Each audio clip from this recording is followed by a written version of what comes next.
Gold trusted gold buyers మీరు తాకట్టు పెట్టిన బంగారాన్ని విడిపించి ఈ రోజు ఉన్న మార్కెట్ ధరకు కొనబడను.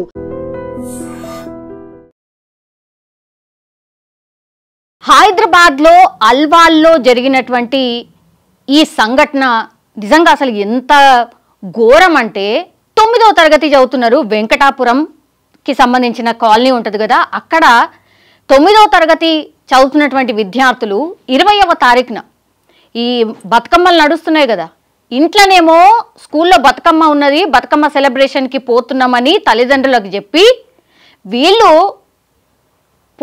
స్కూల్కే పోలే. ఆ రోజు 20వ తారీఖున పోకుండా వాళ్ళు ఏం చేసిండ్రు, ఫస్ట్ వాళ్ళ టార్గెట్ ఏంటంటే ఎక్కడికో పోవాలా, ఏదో పిక్నిక్కి పోవాలా, ఎక్కడో ఏదో ప్లేస్ చూసి రావాలా అనేది ఆ పిల్లల ప్లాన్. 9వ తరగతి ఏముంటుంది, మైనర్ పిల్లలు అంటే 13-14 సంవత్సరాలు మాత్రమే, ఏం లేదు. ఇప్పుడు నా చేతిలో ఉన్నది కదా, దీని ప్రభావమే. As simple as that. Social media లేదంటే ఇగో ఇట్లా పిల్లలకు ఫోన్లు వచ్చేసినాయి. అట్లాగే ఈ మాధ్యమాల వల్ల అసలు ఏం ఆలోచిస్తున్నారు, ఇక ఒక మాటలో చెప్పాలంటే ఆగమే. ఇక 9వ తరగతి చదువుతున్న ఈ ముగ్గురు ఆడపిల్లలు ఎక్కడో పిక్నిక్కి పోదామని అనుకున్నారు, స్కూల్కి పోతున్నామని తల్లిదండ్రులకు రోజట్లాగానే బతుకమ్మ సెలబ్రేషన్ ఉందని మంచిగా తయారయ్యి పోయినరు. 20వ తారీఖున ఎక్కడికి పోయినరు వాళ్ళు, ఫస్ట్ ఏమో సికింద్రాబాద్కి పోయినరు. సికింద్రాబాద్ నుంచి ఓయూకి వచ్చిండ్రు. ఓయూకి వచ్చి ఆ తర్వాత అటు ఇటు గందరగోళంగా చూస్తుంటే ఇక్కడ ఓయూకు దగ్గరలో ఉన్నటువంటి ఈ వ్యక్తి పేరు వచ్చేసి కేవలం 19 సంవత్సరాలు మాత్రమే, జిహెచ్ఎంసీలో కాంట్రాక్ట్ ఉద్యోగి, అది కూడా గండికోట మధు. అట్లాగే ఆయన స్నేహితులు వంశీ అరవింద్, ఆయనకి 22 సంవత్సరాలు, ఇంకొకడికి మల్లేశ్వర్ నగర్కి చెందినటువంటి నీరజ్. వీళ్ళందరూ కూడా స్నేహితులు, బంధువులు ఏదన్నా అనుకోండి. వీళ్ళు ముగ్గురు ఏం చేసిర్రంటే, ఫస్ట్ ఈ జిహెచ్ఎంసీలో ఎవరైతే పనిచేస్తున్నాడో మధు అనేట ఆయన ఈ పిల్లల్ని అబ్జర్వ్ చేసిండో, అక్కడ ఓయూ దగ్గర బస్ స్టాండ్లో కూర్చొని ఎటు పోదాం, ఏంది, ఇంటికి పోదామా లేకపోతే ఏం చేద్దామని ఆలోచనలో ఉన్నారు. మాటలు కలిపిండు, వెళ్ళి కలిపి ఏం చేసిండు అని అంటే మాయ మాటలు చెప్పడం స్టార్ట్ చేసిండు. ఇక అమాయకంగా ఉంటారు కదా, ఎవరు ఏం పెట్టినా కొంచెం మంచిగా మాట్లాడినా సరే ఇక పడిపోతారు అంతే, వాళ్ళ మాయ మాటల్లో పడిపోయినరు. ఆ ముగ్గురు ఆడపిల్లలకి మాటలు కలపడం స్టార్ట్ చేసిర్రు. మీరు ఎక్కడ వాళ్ళు, ఏంటి, ఎటు వెళ్ళాలనుకుంటున్నారు అంటే చాలా అమాయకంగా ఈ పిల్లలు కూడా మేము ఇట్లా అనుకుంటున్నాం, మేము ఇట్లా ఇలా వెళ్దాం అనుకుంటున్నామని యాదగిరి గుట్టకి వెళ్దాం అనుకున్నారట. యాదగిరి గుట్ట చూడాలని అనుకుంటున్నాము అని చెప్పిరట. అంతే. ఏం చేసిర్రు, అచ్చా యాదగిరి గుట్టనా, మేము తీసుకెళ్తాం, మీకు ఎందుకు, మీరేం ఫికర్ చేయొద్దు, ఎవరికి ఏం చెప్పొద్దు, మేము తీసుకెళ్ళి మళ్ళీ మిమ్మల్ని దిగబెడతామని ఈయన ఏం చేసిండు, ఈ మధు ఈ మిగతా ఇద్దరికి కూడా ఫోన్ చేసి వాళ్ళని కూడా రమ్మన్నాడు. ఇక దొరికిపోయినరు, అమాయకంగా ఉన్నారు. ఇక వాళ్ళ ప్లాన్ వాళ్ళకున్నది, ఈ అమాయకులకి ఈ ముగ్గురు ఆడపిల్లలకు తెలియదు కదా. ఏం చేసిండ్రు, 6 కలిసి, అంటే ముగ్గురు ఆడపిల్లలు, ఇప్పుడు నేను చెప్పిన ఈ 3 పేర్లు, వీళ్ళందరూ యాదగిరి గుట్టకు పోయినరు. యాదగిరి గుట్టలో దర్శనం కూడా చేసుకున్నారు. దర్శనం చేసుకున్న తర్వాత ఈ సోమేష్ అనేటటువంటిది ఒక లాడ్జ్ ఉంది, సోమేష్ లాడ్జ్. ఈ సోమేష్ లాడ్జ్లా వీళ్ళు ముగ్గురు 3 రూమ్లు సపరేట్గా బుక్ చేసిండ్రట. రూమ్లు బుక్ చేసేటప్పుడు కనీసం వీళ్ళ ఆధార్ నంబర్ ఏంది, అసలు వీళ్ళెవరు, వాళ్ళతో పాటు ఈ మైనర్లు ఉన్నారా, అసలు వీళ్ళెవరు, 3 రూమ్లు వాళ్ళకెందుకు, ఇవన్నీ అడగాలనా లేదా. హోటల్గా పైసలు వస్తున్నాయి, బస్ ఏది ఏమైతే మనకెందుకు అనుకున్నాడు. హోటల్ రూమ్లో లాడ్జ్ రూమ్లు బుక్ చేసిండు. ముగ్గురు కూడా ఈ 3 రూమ్లల్లా ఈ అమ్మాయిల మీద అత్యాచారం చేశారు. చేసిన తర్వాత ఆ నెక్స్ట్ డే ఏమీ ఎరగనట్టు తీసుకుపోయి మళ్ళీ ఎక్కడైతే ఓయూ క్యాంపస్ దగ్గర బస్ స్టాండ్ ఉందో, ఎక్కడి నుంచి అయితే ఆ పిల్లల్ని తీసుకొచ్చిరో ఆ బస్ స్టాండ్లో వదిలేశారు. ఇక 20వ తారీఖున మిస్సింగ్ అయినారు కదా, వాళ్ళ తల్లిదండ్రులకు ఇన్ఫర్మేషన్ తెలిసింది, స్కూల్ నుంచి ఫోన్ వచ్చింది, ఏందమ్మా మీ ముగ్గురు అమ్మాయిలు స్కూల్కి రాలేదు, ఇవాళ మరి బతుకమ్మ సెలబ్రేషన్ ఉండే ఏమైంది అని పేరెంట్స్కి ఫోన్ చేసిర్రు 20వ తారీఖున. ఈ ముగ్గురు ఆడపిల్లల వాళ్ళ పేరెంట్స్ వాళ్ళు అదేంటి బతుకమ్మ సెలబ్రేషన్ ఉందని స్కూల్కే వచ్చిండ్రని వాళ్ళు అంటారట. ఇక తెలిసిన వాళ్ళకి, పక్కింటోళ్ళకి, మీరు మా అమ్మాయిని చూసిండ్రా, మా బంధువుల ఇంటికి పోయిందా, ఇట్లా ఇలా ముగ్గురు ఆడపిల్లలకు సంబంధించిన పేరెంట్స్ తెలిసిన వాళ్ళందరి దగ్గర ఎంక్వైరీ చేసిర్రు. లాస్ట్కి వస్తే ఏమీ చేయలేని పరిస్థితుల్లో పోయి పోలీస్ స్టేషన్లో కంప్లైంట్ చేసిర్రు. కంప్లైంట్ చేసిన తర్వాత వీళ్ళు ఆ నెక్స్ట్ డే ఈ అత్యాచారం మీద అంతా అయిపోయిన తర్వాత వీళ్ళని ఆడనే బస్ స్టాండ్లో వదిలేసారు కదా, వాళ్ళు గమ్ముని ఇంటికి పోయారు. ఇప్పుడు రాత్రంతా ఆడపిల్లలు మిస్సింగ్. ఏ పేరెంట్స్ అయినా ఏం ఆలోచిస్తారు, అసలు ఏడిపోయినరే ఏంది ఇప్పుడు వచ్చిర్రు, అసలు నిన్నంతా ఎటు పోయినరు ఏంది అని గట్టిగా అడిగేసరికి అసలు విషయం చెప్పారు.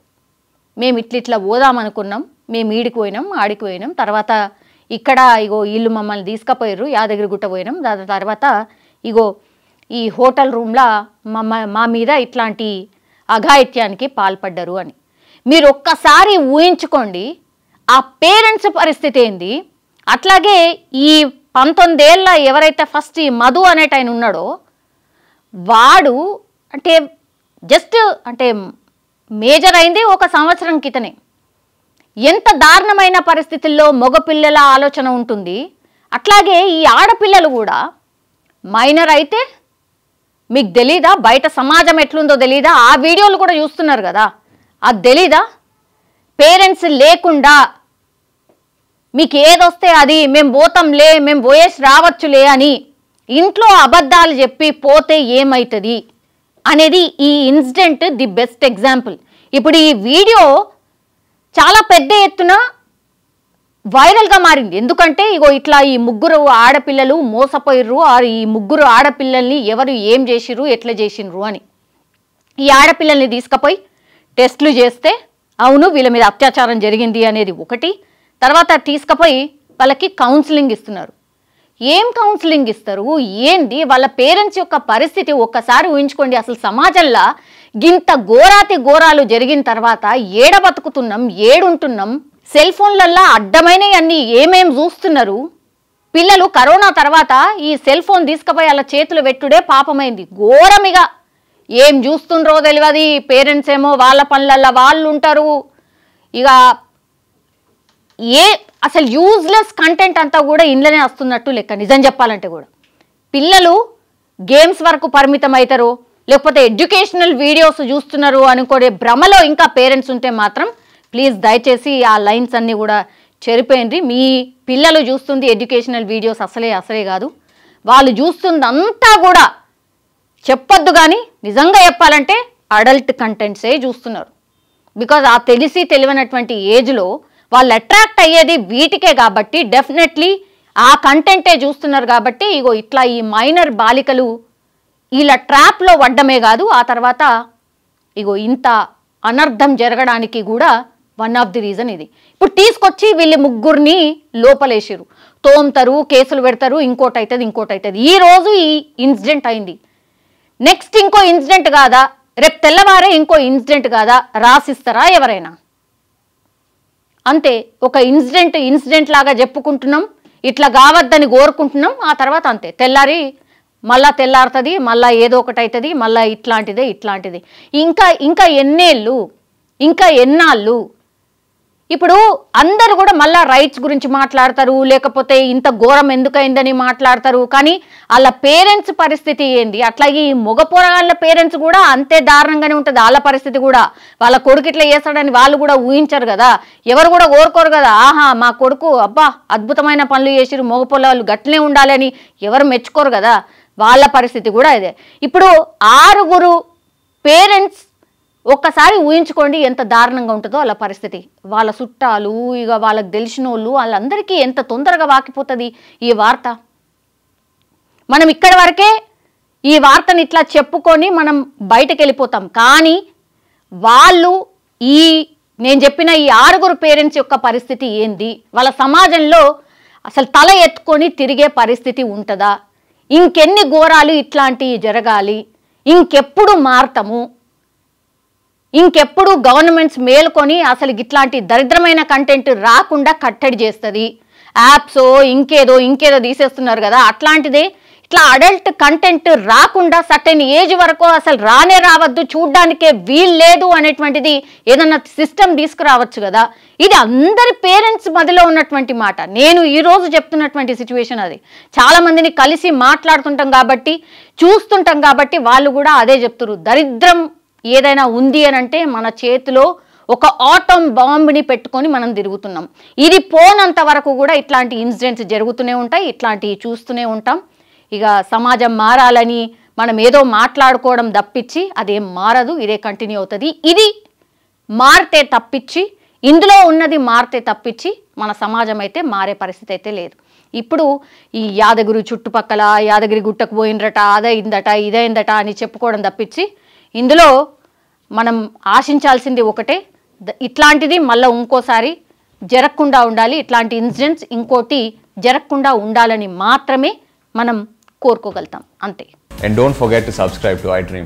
And for more videos, Please subscribe to iDream. Please subscribe to iDream. Please subscribe iDream. And please subscribe to iDream. For more videos, subscribe to iDream. please like, share and subscribe to the channel. Congratulations, iDream. Subscribe to iDream. Subscribe to iDream.